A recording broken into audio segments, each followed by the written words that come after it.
ओम नमः शिवाय। ओम नमः शिवाय।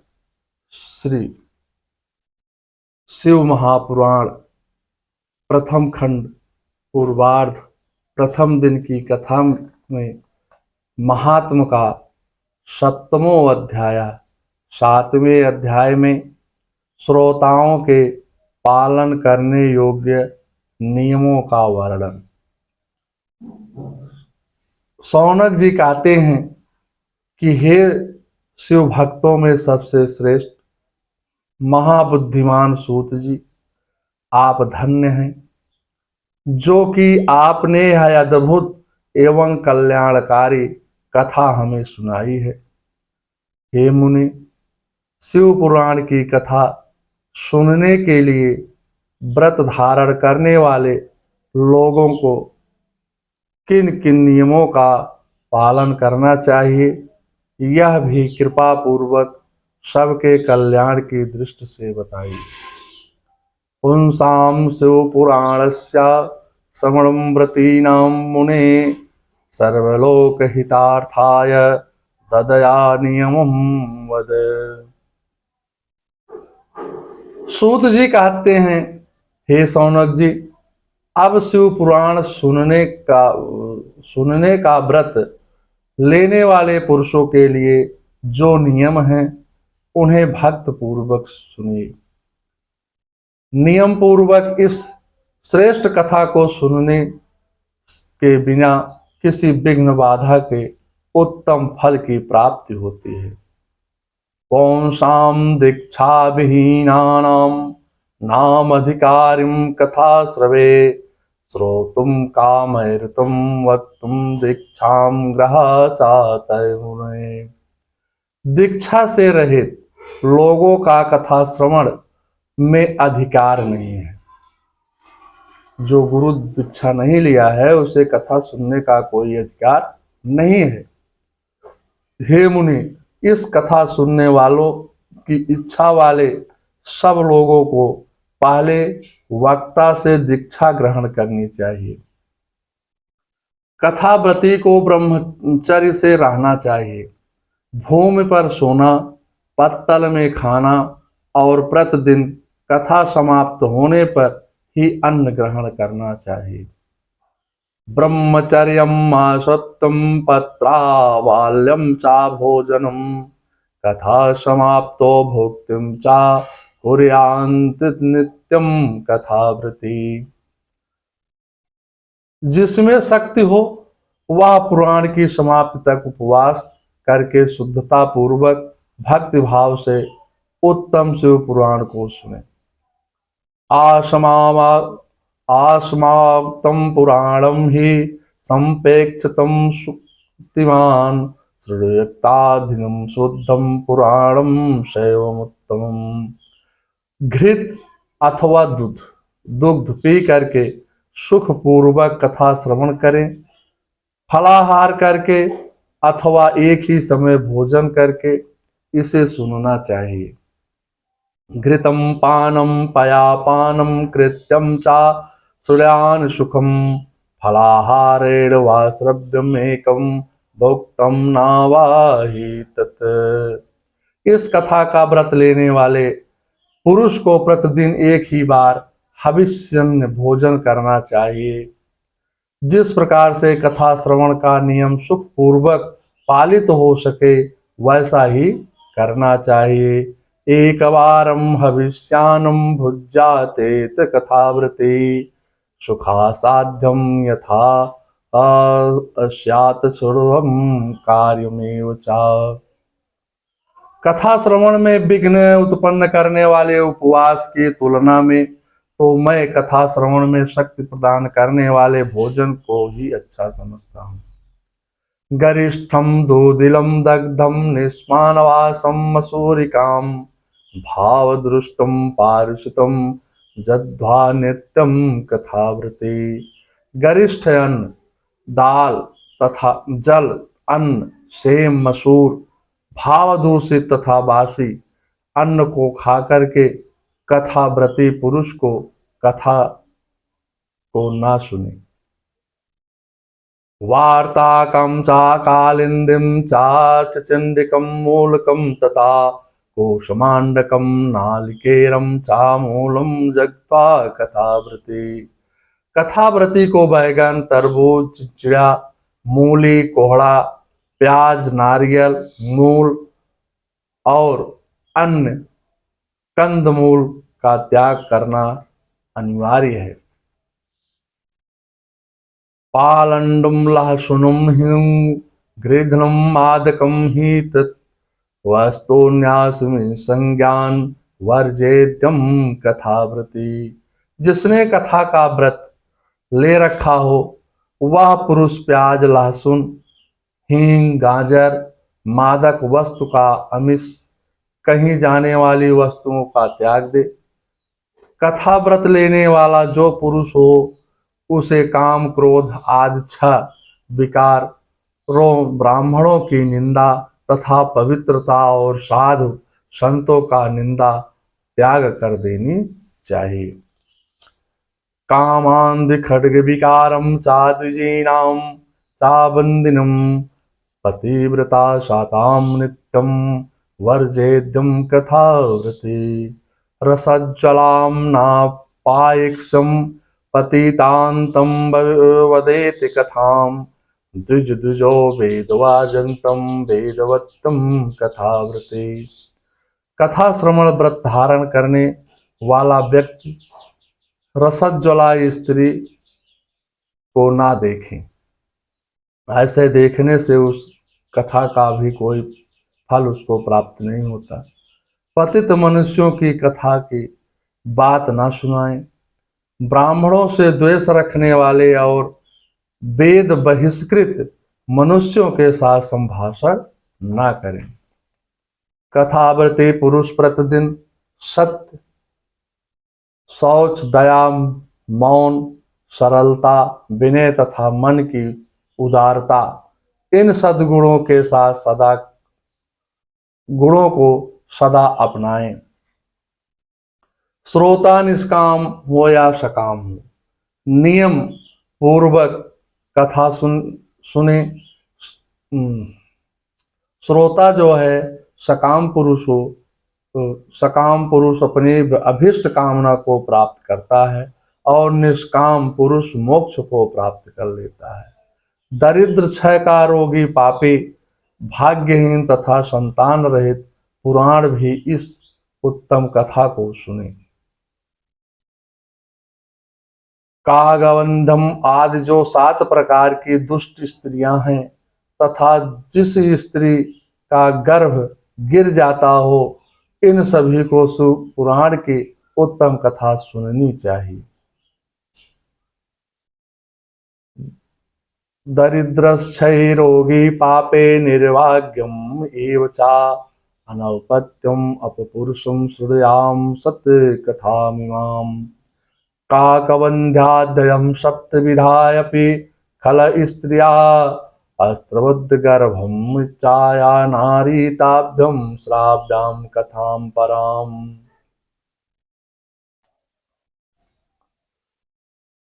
सर्वेषां श्रवणं कार्यं स्त्रीभिः पुंसस्यत्ना एतद्दस्य शिवपुराणस्य विधिनां च कथा मुने।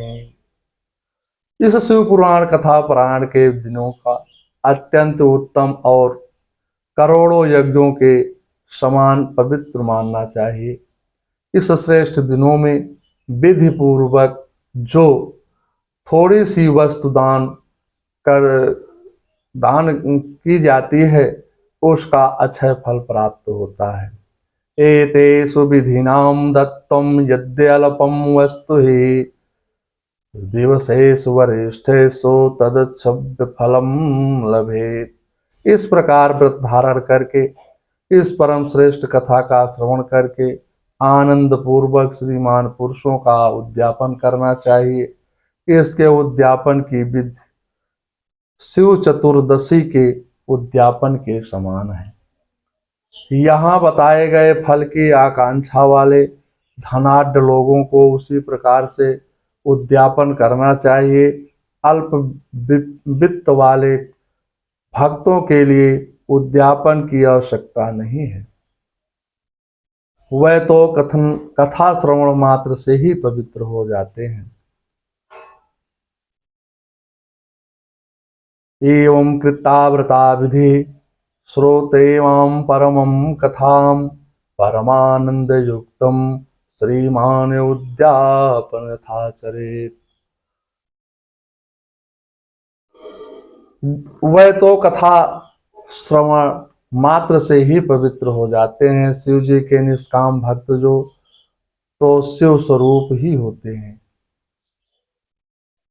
हे महर्षि, इस प्रकार शिव पुराण कथा के पाठ एवं श्रवण संबंधी एवं प्रयत्न पूर्वक समाप्त होने पर श्रोताओं को भक्ति एवं प्रयत्न पूर्वक भगवान शिव की पूजा की भांति पुराण पुस्तक की पूजा करनी चाहिए। तदंतर विधि पूर्वक वक्ता का भी पूजन करना चाहिए। पुस्तक को आच्छादित करने के लिए नवीन एवं सुंदर बस्ता बनाएं और उनके बांधने के लिए दृढ़ एवं दिव्य सूत्र लगाएं। फिर उसका विधिवत पूजन करें। पुस्तकाच्छादनार्थ न ही नवीन चासनम शुभम सम आचार्यम दृढ़ दिव्यम बंधनार्थम चासूत्रकम। पुराण के लिए जो लोग नया वस्त्र और सूत्र देते हैं वह जन्म जन्मांतरों भोग और ज्ञान से संपन्न होते हैं। कथावाचक को अनेक प्रकार के बहुमूल्य पदार्थ देने चाहिए और उत्तम वस्त्र आभूषण और सुंदर पात्र आदि विशेष रूप से देने चाहिए। पुराण के आसन के रूप में जो लोग कंबल मृग चर्म वस्त्र चौके तख्ता आदि प्रदान करते हैं वह स्वर्ग प्राप्त करके यथेच्छ सुखों का उपभोग करके पुनः कल्प प्रयत्न ब्रह्मलोक में रह करके अंत में शिवलोक को प्राप्त करते हैं।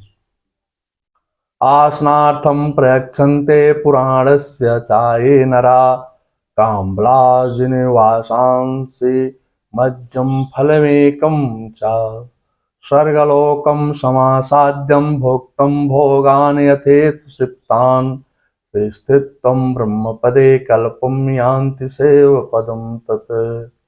हे मुनि श्रेष्ठ, इस प्रकार महान उत्सव के साथ पुस्तक और वक्ता की विधिवत पूजा करके वक्ता की सहायता के लिए स्थापित किए गए पंडित का भी उसी के अनुसार उससे कुछ ही कम धन आदि के द्वारा सत्कार करें।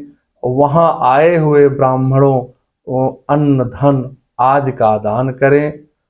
ब्राह्मणों को अन्न धन दान करें। साथ ही गीत वाद्य और नृत्य आदि के द्वारा महान उत्सव करें। हे मुनि, यदि श्रोता विरक्त हो तो उसके लिए कथा समाप्ति के दिन विशेष रूप से उस गीता का पाठ करना चाहिए जिसे श्री रामचंद्र जी के प्रति भगवान शिव ने कहा था, विरक्तम भवे श्रोतम परेहानि विशेषता गीता वाच्यम शिवनोक्तम रामचंद्राय यामुने। यदि श्रोता गृहस्थ हो तो उस बुद्धिमान को उस श्रवण कर्म की शांति के लिए शुद्ध हविष्य के द्वारा हवन या होम करना चाहिए। हे मुनि, रुद्र संहिता के प्रत्येक श्लोक द्वारा होम करें। गायत्री मंत्र से होम करना चाहिए, चाहे रुद्र संहिता से करें चाहे गायत्री मंत्र से करें, क्योंकि वास्तव में यह पुराण गायत्रीमय ही है। अथवा शिव पंचाक्षर मूल मंत्र से हवन करना चाहे उचित होता है। होम करने की शक्ति ना हो तो विद्वान पुरुष की यथाशक्ति हवनीय हविष्य का ब्राह्मण को दान करना चाहिए। अथवा मूल मंत्रेण पंचवर्णेन सेवता होमाशक्तो बुधो होमं हविद्यार्थं द्विजाय तत्। न्यूनातिरिक्ता रूपम, न्यूनातिरिक्ता रूप दोष की शांति के लिए भक्त पूर्वक शिव सहस्त्र नाम पाठ अथवा श्रवण करें। इससे सब कुछ सफल होता है, इसमें कोई संशय नहीं है, क्योंकि तीनों लोकों में इससे बढ़कर कोई वस्तु नहीं है। कथा श्रवण संबंधी व्रत की पूर्णता की सिद्धि के लिए 11 ब्राह्मणों को मधु मिश्रित खीर भोजन करावें और दक्षिणा दे। एकादशमितान विप्राणि भोजन्त्यं मधुपायसे दद्यातं तेभ्यं दक्षिणां तं व्रत पूर्ण सिद्धे। हे मुनि, यदि शक्ति हो तो 3 पल 12 तोला सोने का एक सुंदर सिंहासन बनवाएं और उस पर उत्तम अक्षरों में लिखी अथवा लिखवाई हुई शिव पुराण शिव पुराण के पुस्तक विधि पूर्वक स्थापित करें। शक्तोपलत्रयम् अस्तिवर्णेन सुंदरम मुने सिंह विधाय तत्राय पुराणस्य शुभाक्षरम। यदि यजमान की शक्ति हो तो, नहीं तो कोई आवश्यकता नहीं है। पुस्तक विधि पूर्वक स्थापित करें। तत्पश्चात पुरुष आवाहन विविध उपचारों की पूजा करके दक्षिणा चढ़ावें। लेखितम लिखितम वापम संस्थाय विधिनाम पुमान संपूज्य वाहनम नादस्या अपचारे सदक्षिणम। तदंतर जितेंद्रिय आचार्य का वस्त्र आभूषण एवं गंध आदि से पूजन करके उत्तम बुद्धि वाला श्रोता भगवान शिव के संतोष के लिए दक्षिणा सहित वह पुस्तक उन्हें समर्पित कर दें। वस्त्राभूषणं गंधाय पूजितां यतात्मने आचार्याय सुधीरक्षमक्षवंशोषहेतवे। हे शौनक जी, इस पुराण के उस दान के प्रभाव से भगवान शिव का अनुग्रह पाकर के पुरुष भव बंधन से मुक्त हो जाता है। इस तरह विधि का विधान पालन करने पर श्री संपन्न शिव पुराण संपूर्ण फल को देने वाला तथा भोग और मोक्ष का दाता होता है। एतम कृते विधानम विख्यात पुराणकम संपूर्ण फलमदम त्राते भुक्ति मुक्ति प्रदायकम। हे मुनि, मैंने आपको शिव पुराण का सारा महात्म, जो संपूर्ण अभिष्ट देने वाला है, बता दिया। अब और क्या सुनना चाहते हैं? श्री संपन्न भगवान शिव पुराण समस्त पुराणों का तिलक स्वरूप माना गया है। यह भगवान शिव को अत्यंत प्रिय, रमणीय तथा भव रोग का निवारण करने वाला है। श्रीमत्सुम पुराणम तो पुराण तिलकम स्मृतम माक्षम वा प्रियम रम्यम भवरोग निवारणम। जो सदा भगवान विश्वनाथ का ध्यान करते हैं, जिनकी वाणी शिव के गुणों की स्तुति करती है और जिनके दोनों कान उनकी कथा सुनते हैं, इस जीव जगत में उन्हीं का जन्म लेना सफल है। वह निश्चय ही संसार सागर से पार हो जाते हैं। ए जन्म भासम खलो जीवलोके ए वै सदा ध्यायन्ति विश्वनाथम। वाणी गुणान्यस्तेति कथा श्रुणोते श्रोतम दयं ते भवमुत्तरन्ति। सकल गुण विभेद नित्यम स्पष्ट रूपम जगति चावरन्ति भासमानं महिमाम्। मनस चावहेरन्ति वांग मनोवृत्ति रूपम परम शिवांतम नंद सांद्र प्रपदे। भिन्न भिन्न प्रकार के समस्त पूर्ण, जिनके सत्यानंद मय स्वरूप कभी स्पर्श नहीं करते हैं, जो अपनी महिमा के जगत के बाहर और भीतर वाणी एवं मनोवृत्ति रूप से प्रकाशित होते हैं, उन अनंत आनंद घन रूप परम शिव जी की मैं शरण लेता हूँ। इति स्कंद पुराणे सनक कुमार संहितायाम शिव श्री शिव पुराण श्रवण व्रती नाम विधि नाम निषेध पुस्तक वृत्त पूजनम वर्णम नाम सप्तमो अध्याय। और इसी के साथ शिव महापुराण का महात्म का 7वां अध्याय इसी पर समाप्त होते हैं। मंगलम भगवान विष्णु मंगलम गरुड़ाध्वजा मंगलम पुंडरीकाक्षाय मंगलाय तनोहरि। सर्वांगल मांगल्ये शिवे श्रीवाद साधिके शरण्ये त्र्यंबके गौरी नारायणी नमस्तुते नारायणी नमस्तुते। शरणागति दीनार्थम परित्राणपरायणे सर्वस्यातिहरं देवी नारायणे नमस्तुते। शरणागति दीनार्थम परित्राणपरायणे सर्वस्यातिहरं देवं नारायणं नमस्तुते।